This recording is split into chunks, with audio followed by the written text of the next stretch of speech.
여러분, 돈가스가 있고 왕돈가스가 있습니다. 여러분들은 어느 것을 택하시겠습니까?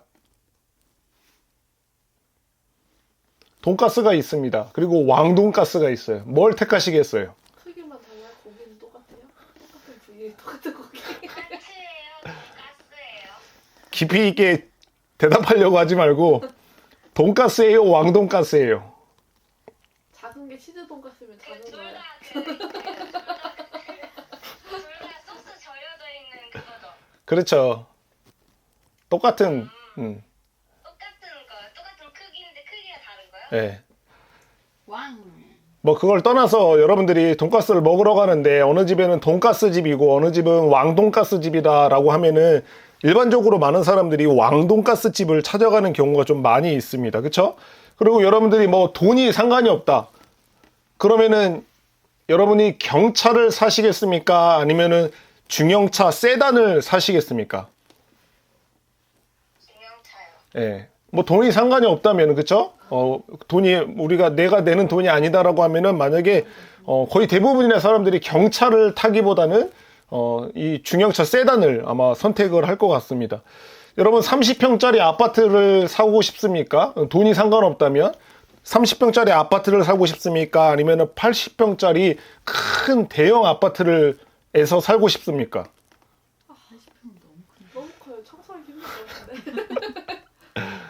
예, 너무 많은 것을 생각하지 마시고 이왕이면은 30평보다는 80평짜리 넓은 아파트에서 사는 것을 대부분의 사람들이 좀 선호할 거라고 생각이 들어요. 뭐 이렇게 크랩인데 킹크랩을 우리나라 사람들이 되게 좋아하고, 그리고 메가 사이즈 버거, 이게 패트 하나 들어가 있는 것보다도 더블 버거, 트리플 이렇게 해갖고 큰 버거들을 또 선호하기도 하고, 뭐 특대 사이즈의 피자, 빅 사이즈의 크기의 피자를 또 선호하기도 합니다. 뭐 마트도 그냥 마트를 별로 안 좋아하고 대형 마트를 좋아하고, 그리고 쇼핑몰을 가도 그냥 어딘가나 작은 쇼핑몰보다도 대형 쇼핑몰을 좋아하고, 심지어 교회마저도 작은 소형 교회보다는 대형 교회를 사람들이 되게 좋아하는 경향들이 많이 있죠. 우리나라 사람들은 왜 그런지 잘 모르겠지만 정말 큰 거를 정말 많이 좋아하는 민족이지 않을까라고 하는 생각을 해보게 돼요.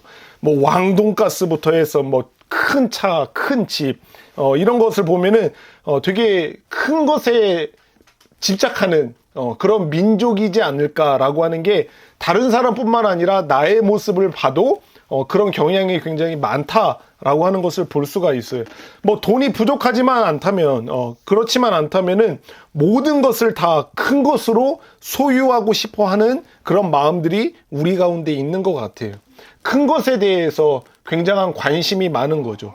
좀 더 큰 냉장고, TV도 좀 더 큰 TV, 좀 더 큰 자동차, 좀 더 큰 집, 막 이러면서 정말 돈만 있으면은 이 작은 것들에 불만족을 느끼고 점점 더 큰 거를 갖고 싶어 하는 그런 마음들이 우리 대한민국 사람들이 갖고 있는 좀 특별한 점 중에 하나라고 좀 생각을 합니다.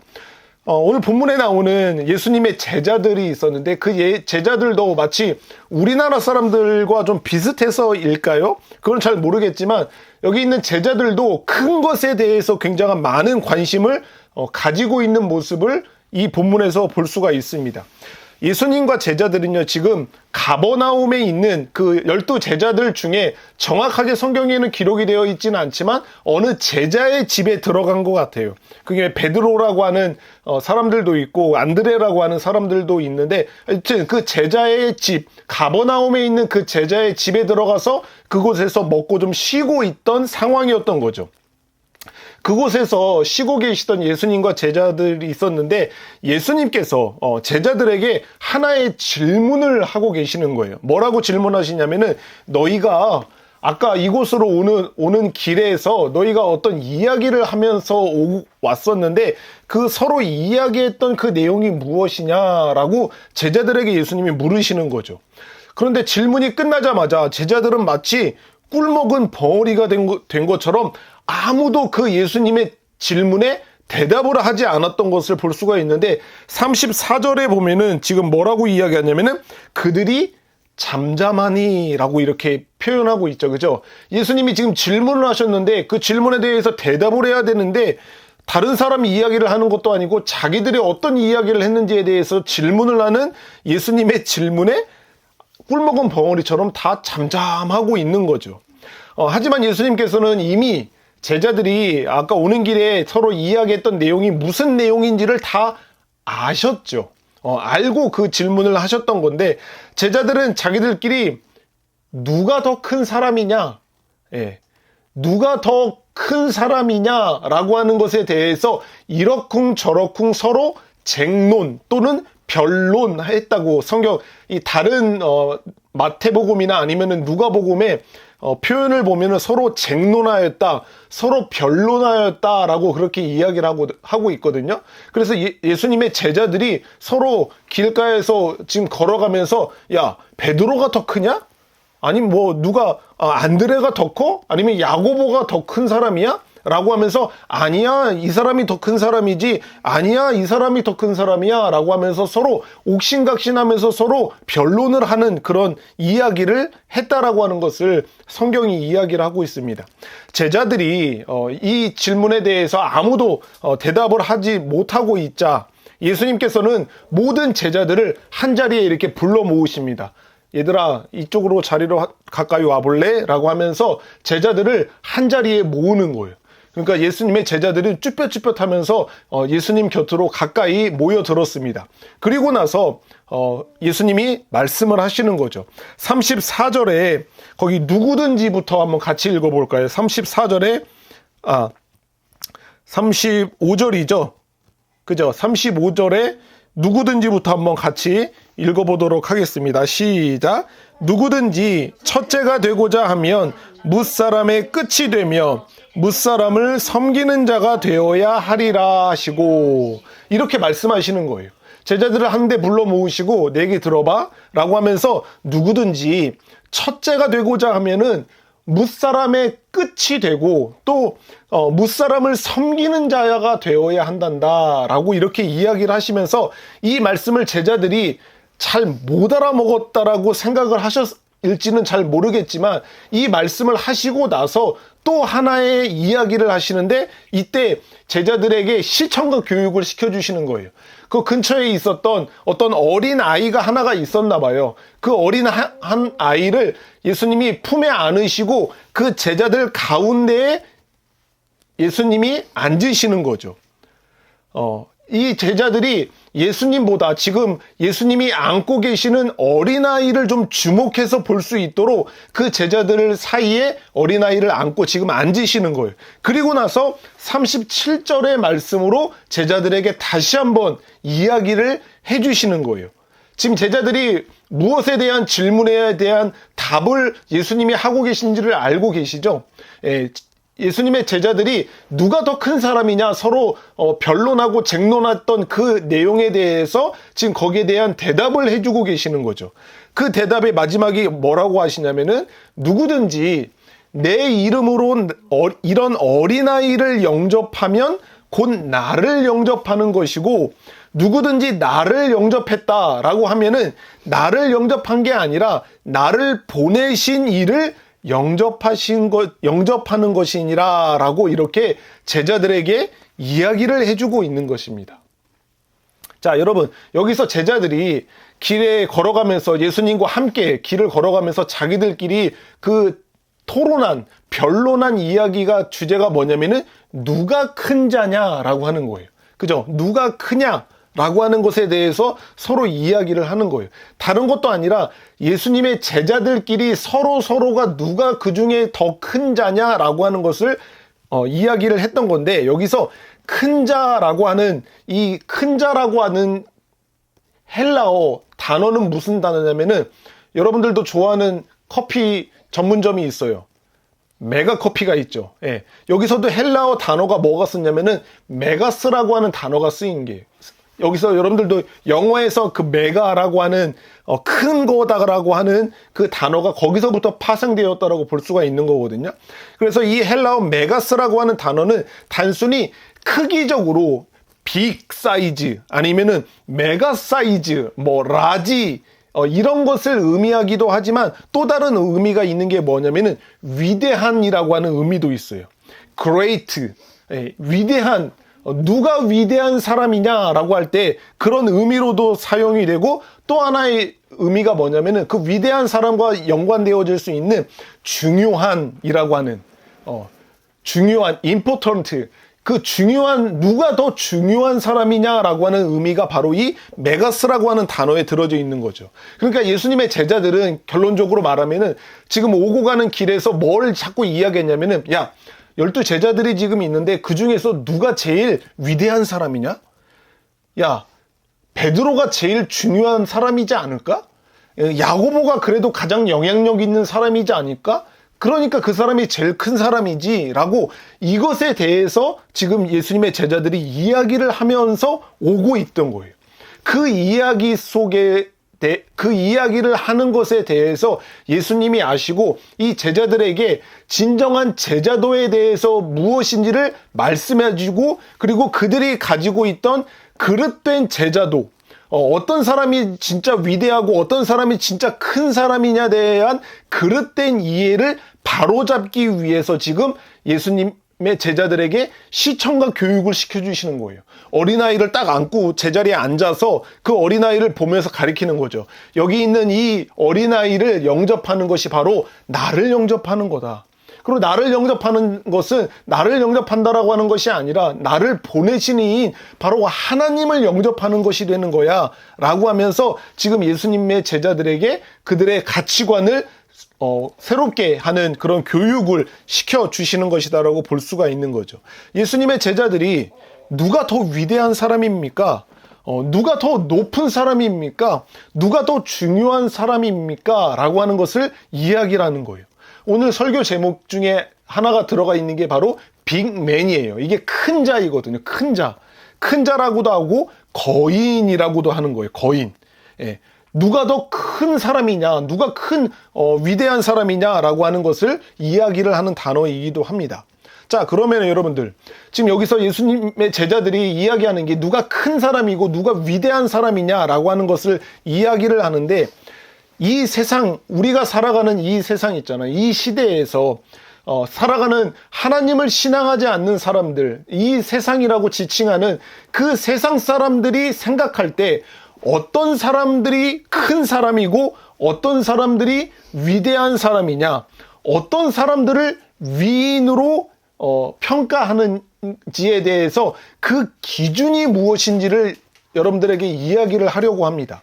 세상 사람들이 생각하는 이런 기준에 합당한 사람이 바로 큰 사람이고 이런 기준에 합당한 사람이 바로 위대한 위인이다라고 그렇게 생각하는 것에 대해서 이야기를 하면은 이 세상은요, 어떤 것을 가지고 기준으로 위인 그리고 위대한 사람이라고 그렇게 결정하고 평가하냐면요, 먼저는 자신의 나라에 자신의 나라 국가 발전에 되게 큰 기여를 한 사람 있잖아요. 그런 사람을 위인이라고 지칭을 합니다. 예. 미국 같은 경우에는 초대 대통령의 이름을 혹시 아십니까? 미국을 건국의 아버지라고 불리는 그런 사람이 바로 조지 워싱턴인데 이 사람을 아주 위대한 인물로 아주 거대한 인물, 위인으로서 그렇게 칭송을 하고 있는 것을 볼 수가 있고 임진왜란 당시에 우리나라를 구한 명장 중에 명장이신 분이 한 분 계시죠. 그분이 바로 이순신 장군이잖아요. 우리나라 사람이 얼마나 이순신 장군을 위인으로 이렇게 떠받치고 있습니까? 그죠? 대단한 분이잖아요. 여러분들 영화를 아마 보셨을지 모르겠지만 정말 막막한 그런 전쟁 가운데 상황 가운데서 그 적은 군사력을 가지고도 그 많은 왜군들을 무찌른, 그래서 우리나라를 구한 그런 명장인, 우리나라에 되게 큰 발전을 한, 기여를 한 사람을 위인으로 이렇게 지칭을 하게 되는 거예요. 그리고 또 어떤 사람을 위인으로 큰 사람이라고 그렇게 평가를 하냐면요, 사회적으로 큰 기여와 그리고 공헌을 한 사람들, 이런 사람들을 우리가 위인으로 지칭을 하는 거죠. 인종차별을 철폐하는 그 남아공에 있는 흑인들을 인종차별하는 그것을 철폐한 넬슨 만델라 대통령이 있잖아요. 이 사람도 아주 큰 사람이고 위대한 사람으로 그렇게 사람들이 존경하고 있죠. 그리고 비폭력 저항 운동으로 인도의 독립을 이루었던 그 간디, 마하트마 간디라고 하는 사람도 위인으로 그렇게 받아들이고 있는 거죠. 사회적으로 어마어마한 기여를 했고 아주 큰 공헌을 한 이런 사람들. 그것뿐만 아니라 문화적으로 그리고 예술과 그리고 과학적으로 큰 업적을 이룬 사람도 우리가 위인으로 그렇게 칭송을 하고 있습니다. 이탈리아의 위대한 정말 세계적인 작가이고 그리고 과학자라고 하는 사람이 바로 레오나르도 다빈치라고 하는 사람이 있잖아요. 이 사람이 정말 예술적으로도 그렇고 과학적으로도 굉장히 위대한 업적을 이룬 사람이죠. 그리고 우리가 잘 아는 사람 중에 하나가 알베르트 아인슈타인이라고 하는 이런 사람들도 정말 과학계에서는 정말 모든 사람들이 다 존경하는 그런 인물이지 않을까 싶습니다. 근데 요즘에는요, 누가 근래에는 어떤 사람을 또 위인으로 평가를 하냐면요, 스티븐 잡스도, 이 애플 회사를 세운 스티븐 잡스, 우리가 쓰고 있는 이 아이폰을 만들어낸 장본인이 바로 스티븐 잡스도 사회적으로도 큰 기여를 했고, 그리고 과학적으로도 큰 업적을 이룬 사람으로서 평가하면서, 위대한 사람, 그리고 큰 사람, 위인으로서 그렇게 평가를 하고 있는 게 요즘의 모습인 거죠. 그러니까 이런 것처럼 이 세상에서는 국가 발전에 큰 기여를 한 사람들, 그리고 사회적으로 기여를 하고 공헌을 하고, 그리고 문화, 예술, 과학적으로 위대한 업적을 이룬 사람들을 향하여서 큰 사람이다, 위대한 사람이다, 위인이다 라고 그렇게 평가를 하는 게 바로 이 세상의 기준인 거예요. 그럴 뿐만 아니라 또 우리가 하나 주목해야 되는 게 무엇이냐면은, 저기 있는 저 사람, 여기 있는 이 인물이 위대한 사람이고 위인이다 라고 그렇게 결정하는 그 기준에 합당해서 그 사람을 위인으로 결정하는 주체가 누구예요? 하나님, 예수님, 하나님. 사람들. 세상의 기준으로 봤을 때 사람들인 거예요. 예. 사람들이 지금 제가 설명한 그런 기준들에 합당한 사람이라고 하는 것을 보고 이 사람을 우리가 위인으로 결정합시다 라고 해서 사람들이 그 사람을 위인으로 결정한다라고 하는 것을 우리가 또 확인할 수가 있습니다. 그러니까 세상의 기준을 가진 많은 사람들이 그 사람을 더 많이 인정해주고 그 사람을 더 많이 존경하는 사람이 바로 빅맨이 되는 거예요. 큰 사람, 위대한 사람이 되는 것이 바로 이 세상의 기준이고 원리가 된다라고 하는 겁니다. 그런데 이 세상의 기준과 그 원리와는 사뭇 다르게 하나님의 나라의 기준과 원리는 전혀 다른다라고 하는 것을 우리는 볼 수가 있는 거예요. 어떤 사람이 큰 사람이냐? 지금 제자들이 누가 더 크냐라고 서로 변론했던 그 주제에서 하나님의 나라의 기준과 원리는 이 세상, 제가 지금 설명드렸던 이 세상이 갖고 있는 그 기준과 원리와는 완전히 정반대를 가지고 있는 것을 볼 수가 있습니다. 이 세상은 절대로 이해할 수도 없고 절대로 공감할 수도 없는 그런 기준과 원리를 가지고 이 사람이 큰 사람이다 라고 그렇게 결정하고 그렇게 평가하고 있는 것입니다. 하나님의 나라에서 뿐만 아니라 하나님의 나라에서 큰 자를 결정짓는 것은 사람들에 의해서가 아니라 오직 하나님에 의해서 결정되는 것이 또 완전히 다른 것이죠. 이 세상은 사람들이 이 사람이 존경할 만하고 사람들이 이 사람이 큰 자다라고 결정해야지만 그 사람이 위인으로 결정이 되지만 하나님의 나라에선 다른 거죠. 사람이 어떤 평가를 내리든지는 그거는 상관이 없습니다. 하나님이 평가하시고 하나님이 결정하시고 하나님이 그 사람이 큰 사람이고 위대한 사람이다라고 하셔야지 하나님에 의해서 그 사람이 빅맨이 될 수가 있는 거라고 하는 것입니다. 사람의 생각과 평가는 여기에 개입할 여지가 전혀 없죠. 하나님의 기준에 의해서 하나님께서 평가하시고 결정을 해야지만 된다라고 하는 것입니다. 그러면 지금 제가 하나님의 나라의 기준과 원리는 이 세상의 원리와 기준과는 사뭇 다르다라고 했어요. 그러면은 하나님께서 이 세상을 살아가는 사람들 중에서 어떤 사람을 어떤 기준으로 큰 사람이고 위대한 사람이냐라고 결정짓는 이런 삶을 살아가는 사람이 바로 큰 사람이냐라고 하는 것에 대해서 오늘 본문을 통해서 세 가지 그 기준을 여러분들과 함께 나누도록 하겠습니다. 첫 번째는 하나님의 나라에서 큰 자가 되기 위해서 첫 번째 기준은 무엇이냐면요. 바로 따라해 볼까요? 무사람의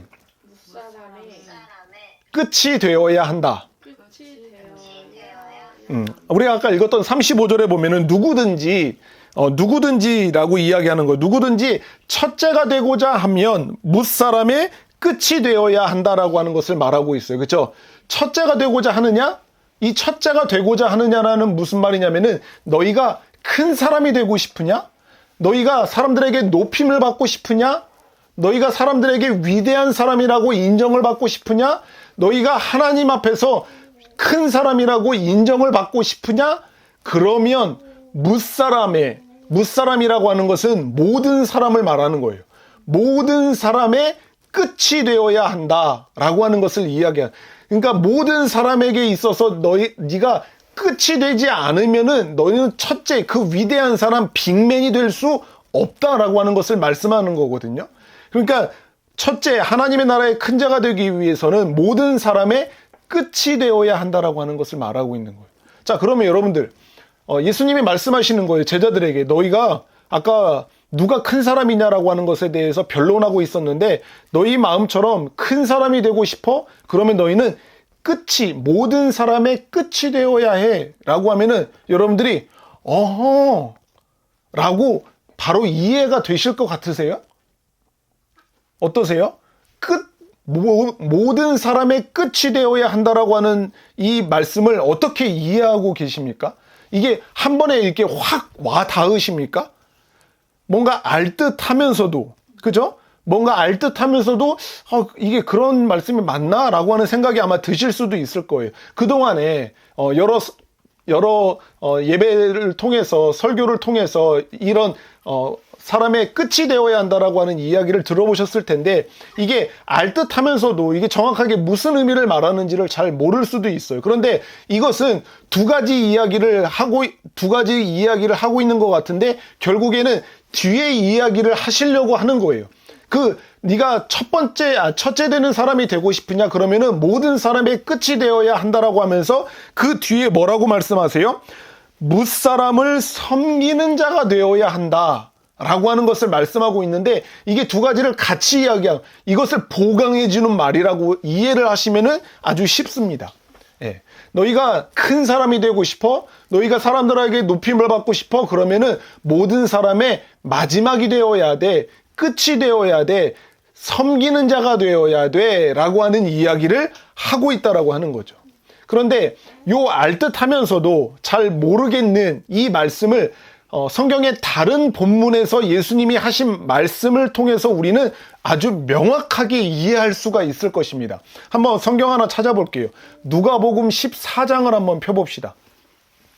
누가복음 14장에 보면은 여기서 예수님께서 하신 말씀을 들어보면은 이게 바로 그 말씀을 하시는 거였구나 라고 하는 것을 확실하게 이해를 하실 수 있게 될 겁니다. 누가복음 14장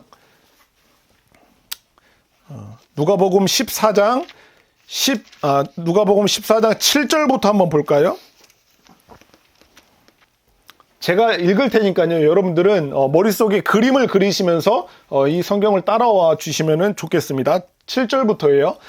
청함을 받은 사람들이 높은 자리를 택함을 보시고 그들에게 비유로 말씀하여 이르시되, 그러니까 사람들이 초대를 받았어요. 어떤 자리에. 그런데 사람들이 저마다 다 상석, 높은 자리에 앉기를 원하는 그 사람들을 보시고 비유로 말씀하여 이르시되 라고 하는 거예요. 8절 내가 누구에게나 혼인잔치에 청함을 받았을 때에 높은 자리에 앉지 말라. 그 높은 자리에 상석에 앉지 말라. 그렇지 않으면은 너보다 더 높은 사람이 청함을 받은 경우에 너와 그를 청한 자가 와서 너더러 이 사람에게 자리를 내주라 하리니 그때에 네가 부끄러워 끝자리로 가게 되리라. 청함을 받았을 때에 차라리 가서 끝자리에 앉으라. 그러면 너를 청한 자가 와서 너더러 버시어 올라 앉으라 하리니 그때에야 함께 앉은 모든 사람 앞에서 영광이 있으리라. 아멘. 지금 이 말씀을 하시는 거예요. 여러분들이 그림을 그리시면 딱 무슨 그림인지 딱 이해가 되시죠? 너희가 첫째가 되고 싶어 하느냐? 그러면은 모든 사람의, 무사람의 끝이 되어야 한다. 라고 하는 이 말씀을 하시는 거예요. 어떤 자리에 초대를 받았어요. 그러면은 어떤 자리가 우리도 알잖아요. 어떤 딱 자리가 있으면은 어디가 상석인지, 어떤 자리가 상석이에요? 여러분들이 생각하시기에 자리에 초대를 받았어요. 어떤 자리에 상석이에요? 맨 앞자리가 상석인데 예수님은 그렇게 말씀하시지 않았습니다. 그러니까 이게 상석이라고 했을 때는 초대를 받은 자가 생각할 때 상석이라고 했을 때는 그게 위치적인 것도 있지만 어느 정도는 위치적인 것도 있지만 그 자리에 초대한 사람 그 자리에 잔치의 주인공이 되는 사람과 가까이 있는 자리 이 자리가 바로 상석이에요. 예나 지금이나. 그래서 우리가 대통령의 초대를 받았어요. 어떤 자리가 상석이에요? 맨 앞자리예요? 아니에요. 대통령과 가까이 있는 자리가 상석인 거예요. 그러니까 사람들이 초대를 받아놓고 딱 어디가 앉을까라고 해서 지정석이 아닌가 봐요. 어디에 앉을까라고 했을 때 거기 딱 보면은 어느 자리가 주인공 자리인지를 알고 다 거기에 근처에 가서 앉고 싶어 하는 거죠. 그런데 예수님이 말씀하는 거 너희들 그렇게 하지 말라.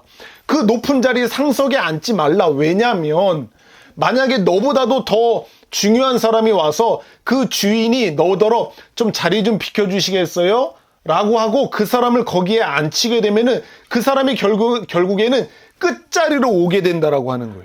주인이 자기보다도 더 친한 사람이 와서 그 사람 보고 저기 잠깐만 좀 자리 좀 비켜주시겠어요? 이 사람을 좀 여기 앉히고 싶습니다. 라고 이야기해서 예 그러세요 라고 하면서 거기 앉히면은 그 자리에 있던 수많은 사람들이 나를 보겠죠. 그러면서 나는 결국에는 저기 빈 끝자리에 가서 앉게 되는 거예요. 그러니까 너희들이 청함을 받았다라고 하면은 가장 낮은 자리에 앉아라. 그러면은 주인이 와서 너를 왜 여기에 앉으셨어요? 라고 하면서 가장 좋은 자리에 높은 자리 상석에 그를 앉히시면은 그 자리에 앉아있던 모든 사람들이 그것을 보면서 영광을 받게 될 것이다. 그러니까 너희가 끝자리에 앉아라 라고 이야기를 하시는 이 말씀이 바로 오늘 이야기하는 이 말씀을 아주 잘 설명해 주고 있는 거예요.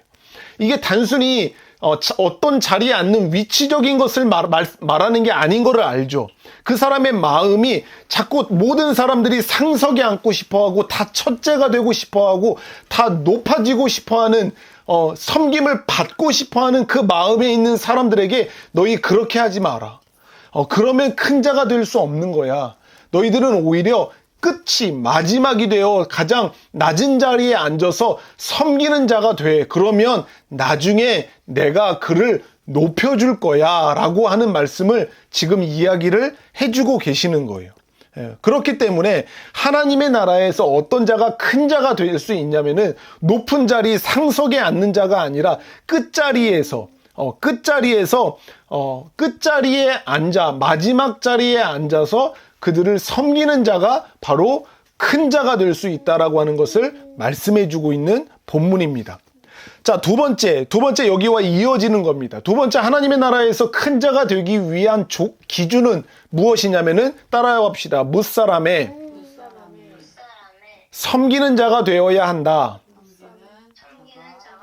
그러니까 모든 사람의 섬기는 자가 되어야지만 하나님의 나라에서 큰 자로 인정받을 수 있게 된다라고 하는 거예요. 세상에 많은 사람들은요, 우리가 살아가는 이 세상에 많은 사람들은 높은 자리에 앉아서, 다른 사람들보다 높은 자리에 앉아서, 높은 지위를 가지고 높은 자리에 앉아서 자신보다 낮은 자리에 있는, 낮은 지위를 갖고 있는 사람들의 섬김을 받고 싶어 하는 마음을 가지고 있어요. 일반적인 사람들이에요. 대부분의 사람들은 어떤 마음을 가지고 있냐면은 다른 사람들보다 저 사람보다 저기 있는 저 사람들보다 내가 높은 자리에 가서 그 나보다 낮은 자리에 있는 사람들이 나를 섬기는 그 섬김을 받고 싶어하는 마음을 가지고 있는 겁니다. 그런 삶을 동경해요. 꿈꾼단 말이에요.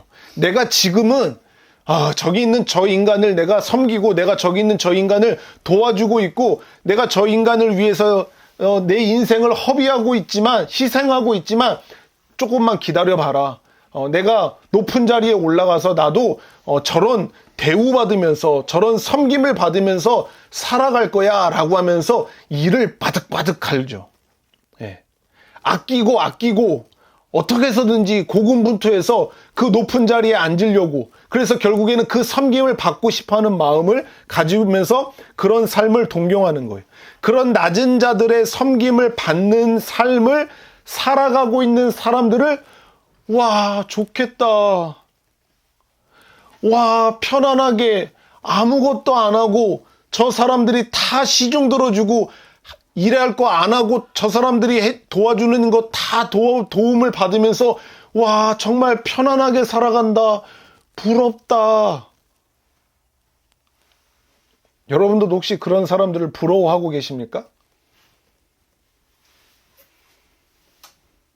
부럽잖아요, 솔직히. 부럽잖아요. 안 그렇? 저는 부러운데요. 저는 왔다 갔다 해요. 네, 저는 진짜 부러울 때가 많아요.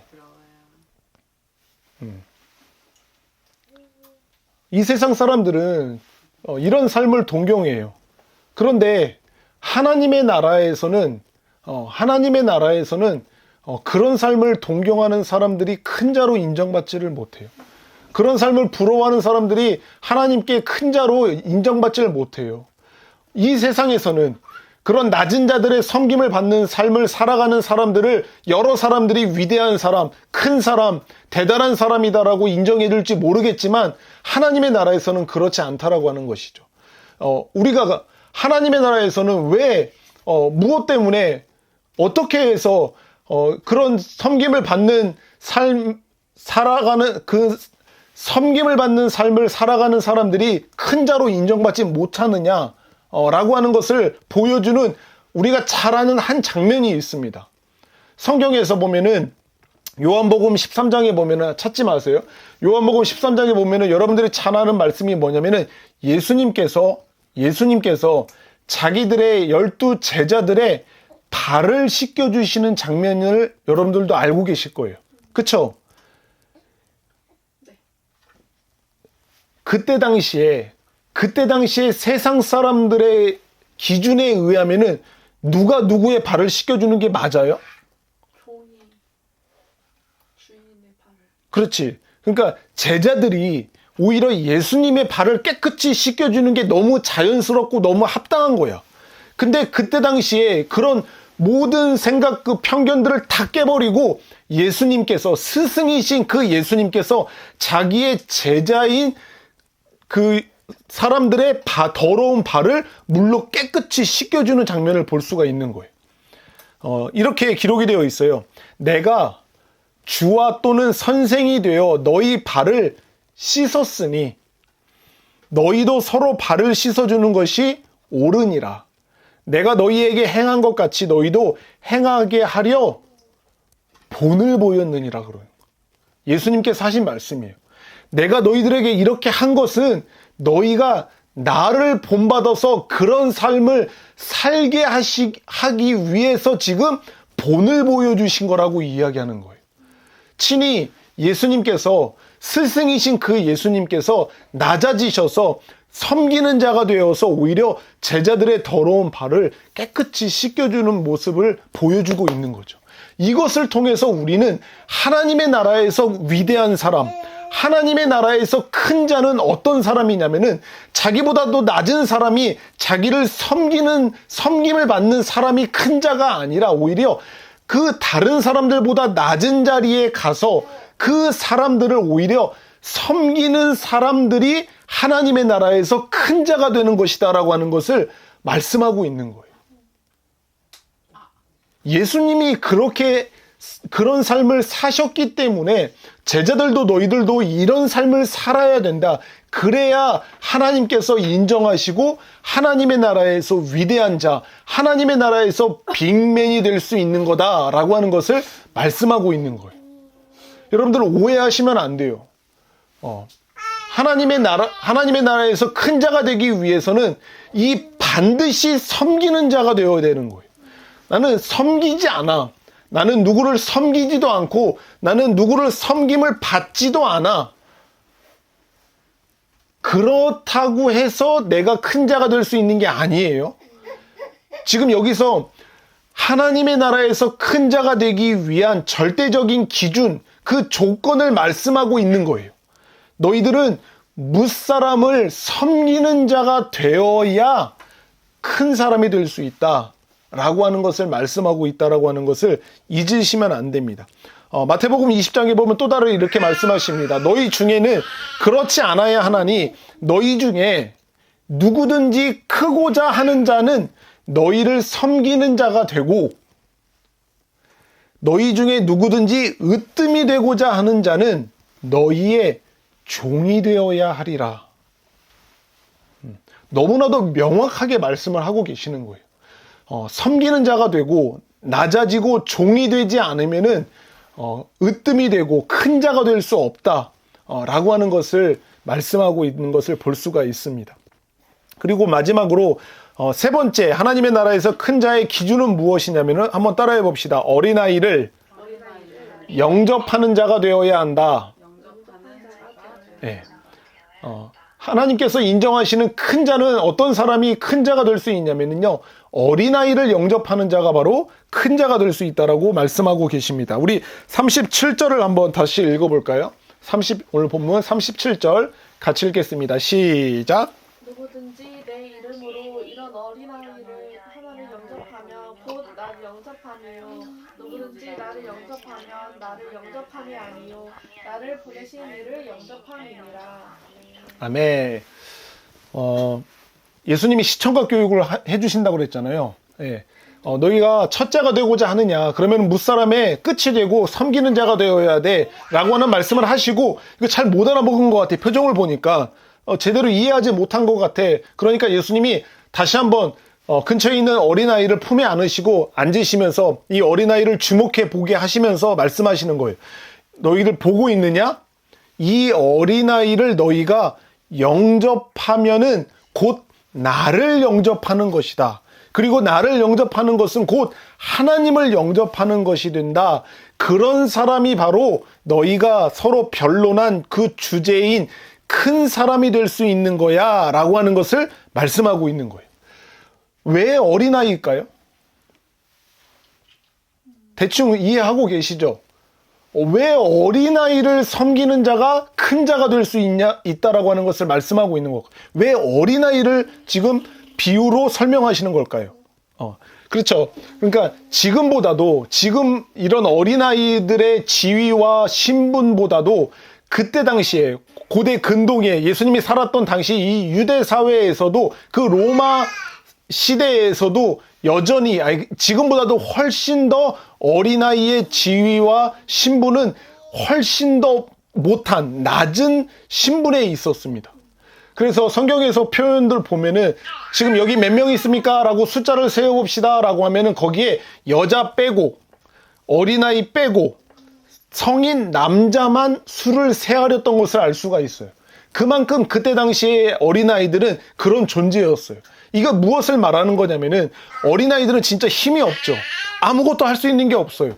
부모를 절대적으로 의존하는 존재예요. 부모 없으면은 아무것도 할 수 없는, 사회적으로 기여를 할 수도 없고 문화 발전을 할 수도 없고 도움을 줄 수도 없고 공헌을 할 수도 있는 존재가 아니란 말이에요.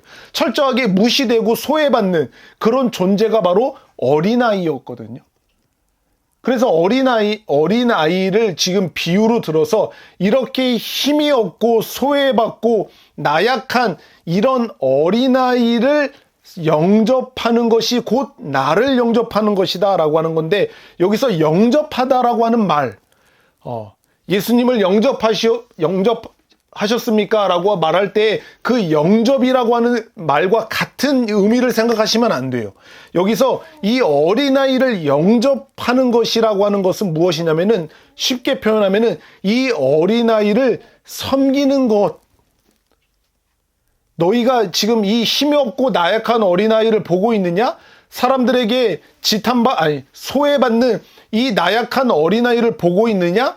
이 어린아이를 섬기는 것, 이 어린아이를 돌보는 것, 이 어린아이를 보살펴 주는 것이 곧 나를 섬기는 거고, 나를 돌보는 거고, 나를 보호하는 것이다 라고 하는 것을 말씀하고 있는 거예요. 이게 여기서 이 어린아이는 어느 것 하나를 대표하고 있는 건데, 무엇을 대표하고 있는 표현이냐면요, 그때 당시에 가장 힘없고 나약하고 도움이 필요한 사람들의 전부를 이 어린아이로 표현하고 있는 거예요. 구약 성경에도 그렇고 신약 성경에도 보면은 하나님과 예수님이 특별히 관심을 갖고 있던 사람들의 부류가 있어요. 어떤 사람들이 있냐면은 그때 당시에 과부, 그리고 그때 당시에 고아, 그리고 그때 당시에 고향을 떠나 객지에 나와 있는 나그네, 고아와 과부와 나그네에 대한 지극히 큰 관심을 갖고 계셨던 분이 하나님이세요. 그래서 성경에 보면은 시편 146편에도 보면은 여호와께서 나그네들을 보호하시며 고아와 과부를 붙드시고 악인들의 길을 굽게 하시는도다. 이렇게 나그네와 고아와 과부를 돌보실 것을 말씀하고 계시고, 스가랴 7장에도 과부와 고아와 나그네와 궁핍한 자를 압제하지 말며 라고 말씀하시는 거예요. 이런 자들에 대한 특별한 관심을 갖고 계신 것을 우리가 볼 수가 있는 거죠. 이 고아, 여러분들 고아, 남성 중심의 사회에서, 그리고 이 가부장적인 사회에서 고아, 부모가 없이 어린아이가 부모가 없는 채 살아간다? 이것은 거의 죽음 삶과 같아요. 도와줄 사람이 없는 거죠. 그를 보호해 줄 사람이 없는 거예요. 예. 정말로 막막한 현실을 맞이하고 있는 사람이 바로 고아인 거죠. 과부는 어떻습니까? 남성 중심의 사회예요. 남편을 통해서 모든 일을 할 수 있었던 시대예요. 남편이 없으면 할 수 있는 게 없어요. 돈을 벌 수도 없어요. 음식을 구걸할 수도 없어요. 일을 할 수도 없단 말이에요. 그런 사회에서 남편을 잃어버린 과부, 나그네, 자기의 고향을 떠나버려, 모든 삶의 기반이 있는 그곳을 떠나올 수밖에 없어서 아무도 아는 사람이 없는 객지에 와갖고 생활하는 그 외지인, 그 나그네, 이 사람들을 하나님께서는 지극히 보호해야 할 대상, 우리가 섬겨주고 그리고 도와줘야 할 대상으로서 하나님께서 관심을 갖고 계셨던 거예요. 그런 사람들을 대표하는 한 인물이 누구냐면은 어린아이였던 거예요. 너희가 서로 누가 크냐라고 너희가 서로 변론하고 있냐? 그러면은 너희가 진짜로 큰 사람이 되고 싶고 위대한 사람이 되고 싶으냐? 그러면은 너희는 여기 있는 힘없고 나약하고 도와줄 사람이 필요한 이 어린아이와 같은 사람들을 도와주는, 영접하는, 섬기는 사람이 되어야 큰 자가 될 수 있어 라고 하는 것을 말씀하고 있는 거예요. 이 세상의 원리와는 너무나도 다르죠. 예. 세상 사람들은 힘없고 나약하고 돌봄이 필요한 사람들을 섬기고 도와주고 보호해 주는 것이 아니라 오히려 그들 위에 군림하려고 하죠. 그들을 이용하려고 해요. 그들을 짓밟아 올라가려고 하는 거죠. 예. 물론 우리가 주변에서 듣고 보는 것처럼 그런 사람들을 도와주는 착한 일을 하는 사람들이 있죠. 선한 양심을 갖고 있는 사람들이 있잖아요. 그쵸? 그런 사람들이 그렇게 그 사람들을 도와주고 자선을 베풀고 섬김을 하는 일들 좋은 일이에요. 필요한 일이에요. 하지만 그 일을 하는 사람의 마음의 중심을 들여다보면은 결국에는 그것을 통해서 자기가 높아지고 싶어하는 마음이 가장 중심에 있는 것을 볼 수가 있어요. 내가 그 사람들의 모든 섬김과 모든 선한 일을 폄하하는 게 아니에요. 그 사람들을 무시하는 게 아닙니다. 영적으로 하나님의 시선으로서 하나님을 신앙하지 않는 사람들이 그런 일을 하는 마음의 중심에서 보면은 결국에 자기예요. 자기를 위해서 그 일을 하고 있는 것을 볼 수가 있는 거죠. 그렇지만 하나님의 나라에서 진짜 큰 사람은 어떤 사람들이냐면은 이런 힘이 없고 나약하고 돌봄이 필요한 이런 사람들을 진정한 하나님의 마음으로 예수 그리스도의 이름으로 그들을 섬기고 도와주는 그런 사람이야 비로소 하나님에게 큰 사람으로서 인정받고 평가받을 수 있다라고 하는 것을 오늘 이 말씀이 이야기를 해주고 있는 것입니다.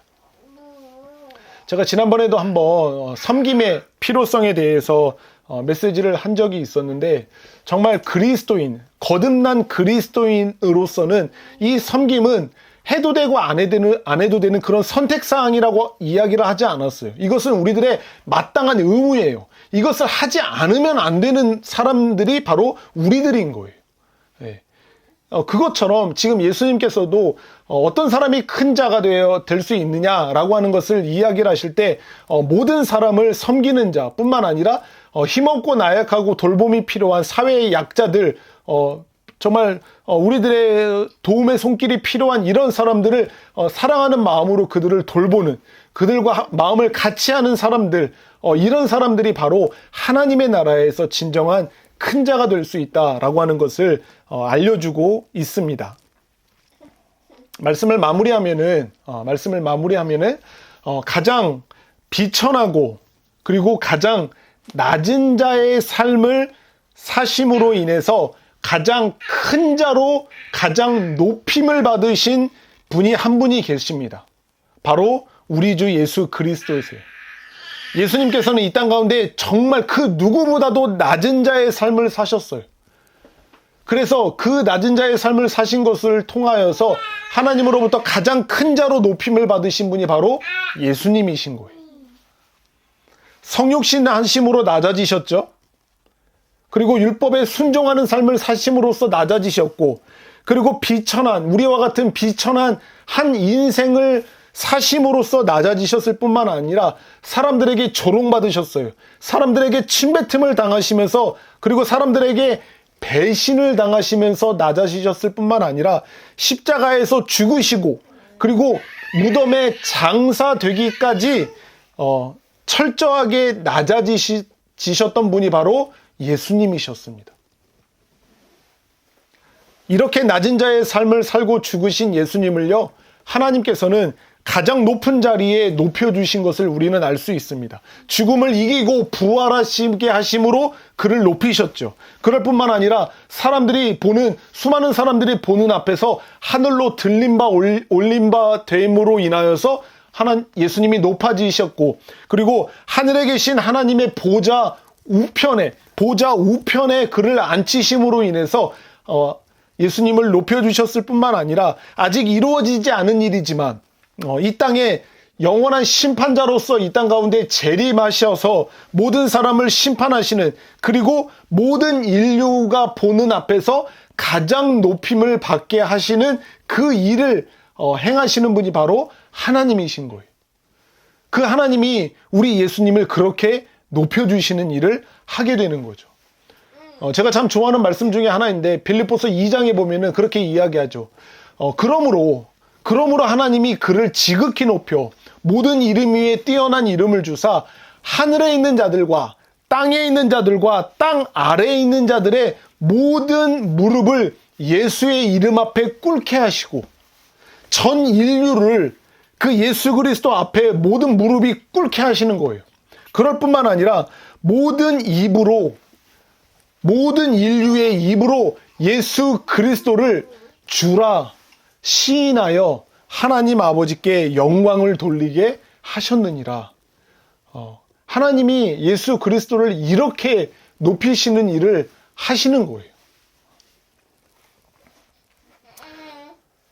저와 여러분들처럼 예수 그리스도를 신앙하는 믿는 자들의 영원한 스승이 되실 뿐만 아니라 우리 모두의 롤 모델이 되시는 예수님의 삶을 본받아서 우리도 예수님처럼 모든 사람의 끝이 되고 모든 사람의 마지막이 되고 모든 사람을 섬기는 자가 되고 그리고 어린아이와 같이 나약하고 힘들고 병들어 있고 연약한 자들을 영접하는 그런 삶을 살아가는 우리가 되기를 주님의 이름으로 축복합니다.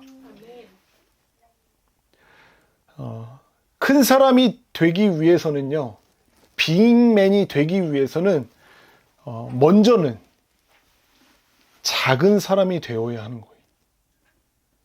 우리의 마음속에서도 하나님이 인정하시는 그런 위대한, 그런 큰 사람, 대단한 사람이 되고 싶어하는 마음이 있잖아요. 그런 소망이 있잖아요.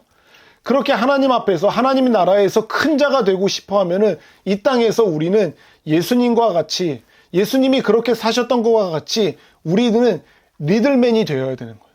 작은 사람이 되어야 되는 거예요. 낮아지는 삶을 살아야 되는 거예요. 그럴 때야 비로소 우리는 빅맨이 될 수 있는 거예요.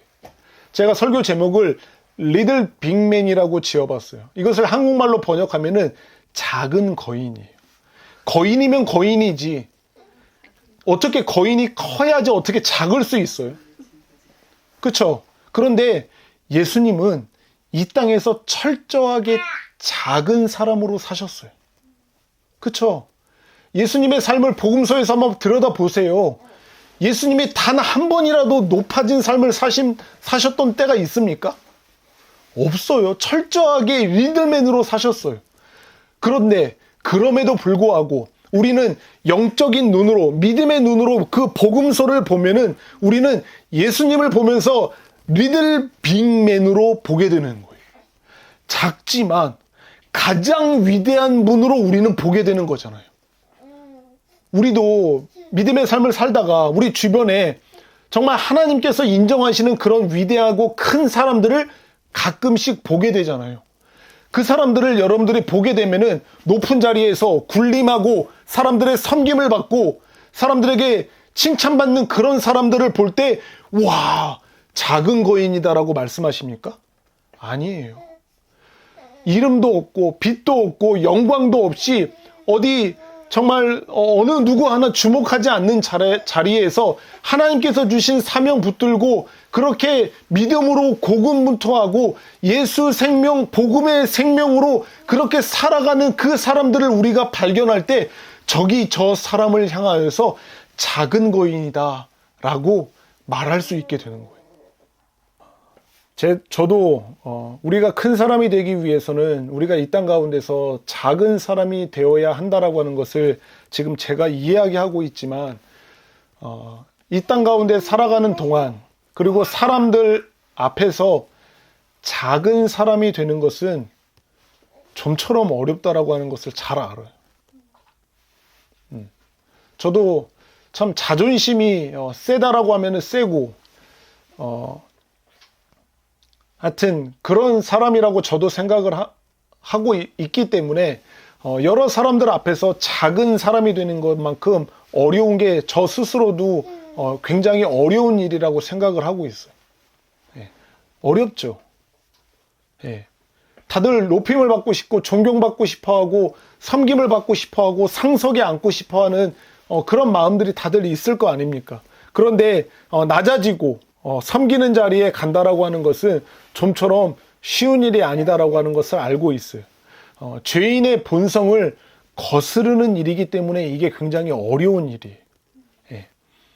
작아지고 낮아지신 자리에서 우리 주님과 함께 있음을 우리가 인식하게 될 때야 비로소 우리는 이 땅 가운데서 예수님처럼 리들맨으로, 리들 빅맨으로 살아갈 수 있게 되는을 믿습니다.